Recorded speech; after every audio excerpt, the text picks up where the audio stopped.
Dans cette vidéo, on va apprendre à résoudre des inéquations avec la fonction inverse. Par exemple, résoudre 1 sur x compris entre moins 1 et moins 1 demi. Alors, on va déjà se servir du graphique pour identifier des choses et puis ensuite on cherchera les valeurs exactes. Étant donné qu'on cherche à résoudre 1 sur x compris entre moins 1 et moins 1 demi, ça veut dire que je me place sur l'axe des ordonnées entre moins 1 et moins 1 demi. Donc entre moins 1 et moins 1 demi, on est ici. Je cherche à ce que moins 1 sur x soit plus grand que moins 1 strictement. Ça veut dire que cette valeur, je l'exclus de moins 1. Par contre, la valeur de moins 1 demi, je la prends.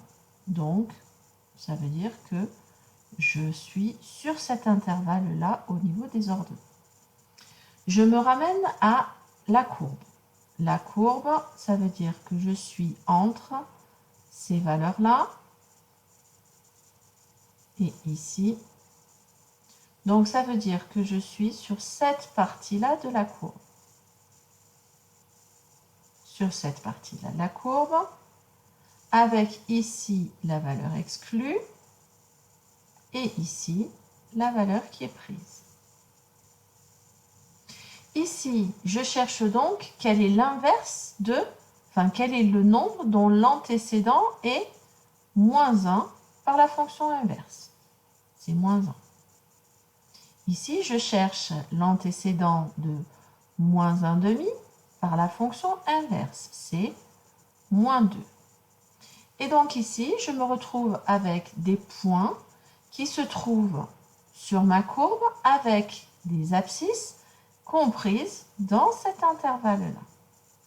Dans cet intervalle-là, avec ici, vu que je prenais le point, je prends cette valeur-là.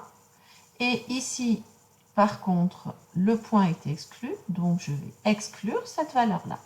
Donc ça veut dire que x, ici, va être compris entre moins 2 pris et moins 1 qui n'est pas pris. Donc l'ensemble des solutions sera les valeurs de x qui appartiennent à l'intervalle moins 2, moins 1, moins 2 inclus, moins 1 exclu. Alors, un deuxième exemple pour être sûr que vous avez bien compris. Si je cherche à résoudre cette inéquation, résoudre 1 sur x qui est compris entre 0,4 et 3. Donc, je cherche à me placer à des ordonnées comprises entre 0,4 et 3. 0,4, c'est ici. C'est une valeur qui est prise, puisque j'ai un inférieur ou égal. Et 3, par contre, qui est une valeur qui est exclue. Et donc, je me place ici, sur cet intervalle-là, entre ces deux valeurs.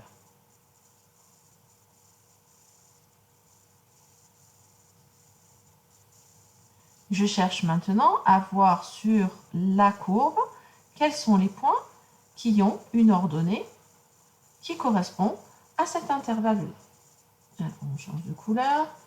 Je me place donc à des points qui se trouvent sur cet intervalle-là sur la courbe. J'ai à partir d'ici. Alors ici, c'est compris. Et jusqu'à ici, ce point-là, qui lui n'est pas compris.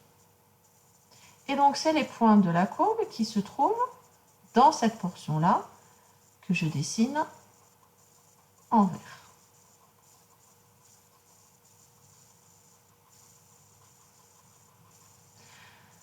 Ce point-là correspond à une abscisse de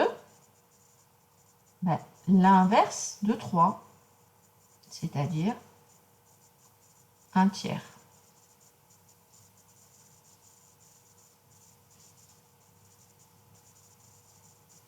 Ce point-là correspond à l'inverse de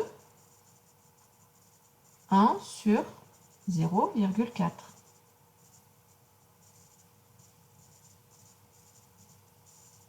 Et 1 sur 0,4, c'est 2,5. Donc les points de la courbe qui se situent ici ont des abscisses comprises entre 1/3 qui est exclu, et 2,5 qui est inclus. Donc c'est des points qui se situent ici sur l'axe des abscisses. On a donc x qui est compris entre 1/3 exclu et 2,5 inclus. Ce qui nous donne une solution qui est l'intervalle exclu 1/3, point virgule, 2,5 inclus.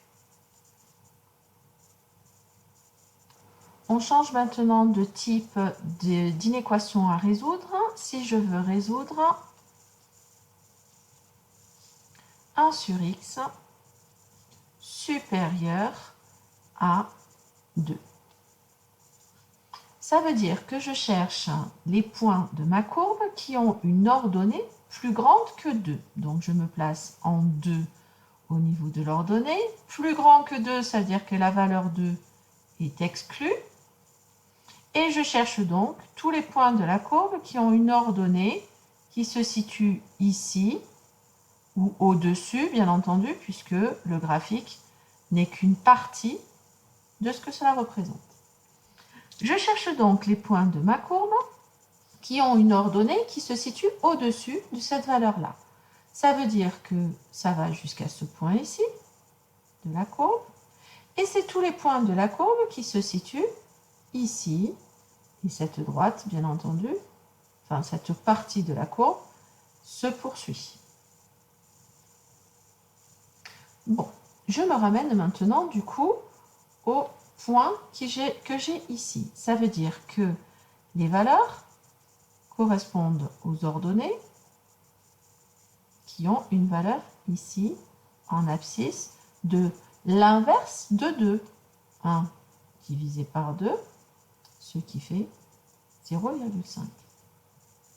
C'est les points de la courbe qui se trouvent ici. Donc, c'est les points qui ont une abscisse. Ici, la valeur, elle est exclue. Et c'est les points qui sont ici au niveau de l'abscisse. Je me rapproche de plus en plus de l'axe des ordonnées. Donc, je me rapproche de plus en plus de la valeur 0. Mais rappelez-vous, la valeur 0 n'est pas prise avec la fonction inverse. Donc, ça veut dire que je me rapproche de 0 sans jamais l'atteindre. Donc, ça veut dire que tous mes points se trouvent sur cet intervalle-là.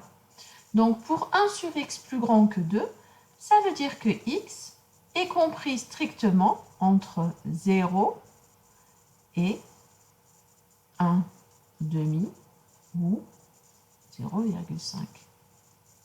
Donc, la solution de cette inéquation va être l'intervalle 0 exclu, 0,5 exclu lui aussi. Un dernier exemple avec ce type d'inéquation, je vais résoudre 1 sur x inférieur ou égal à moins 3.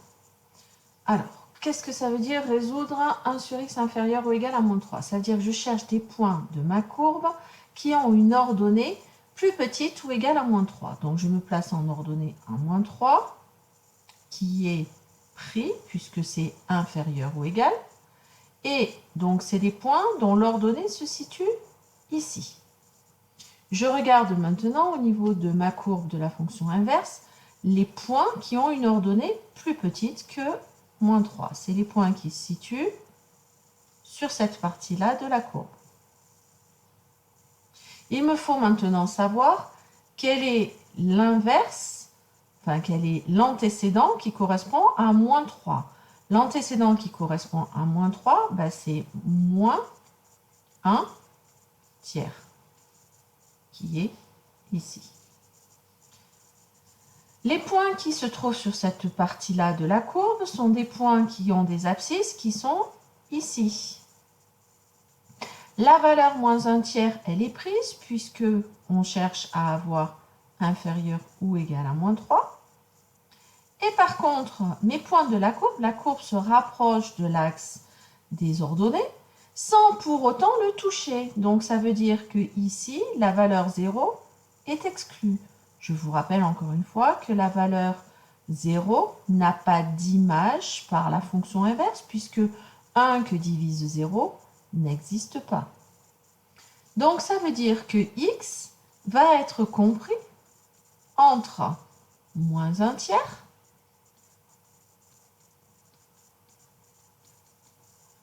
et 0 que l'on n'atteint pas. Donc notre solution S est égale à l'intervalle fermé moins 1 tiers, 0 ouvert, puisque la valeur 0 est exclue. Voilà, j'en ai terminé avec les différents types d'inéquations que vous pouvez avoir à résoudre avec la fonction inverse.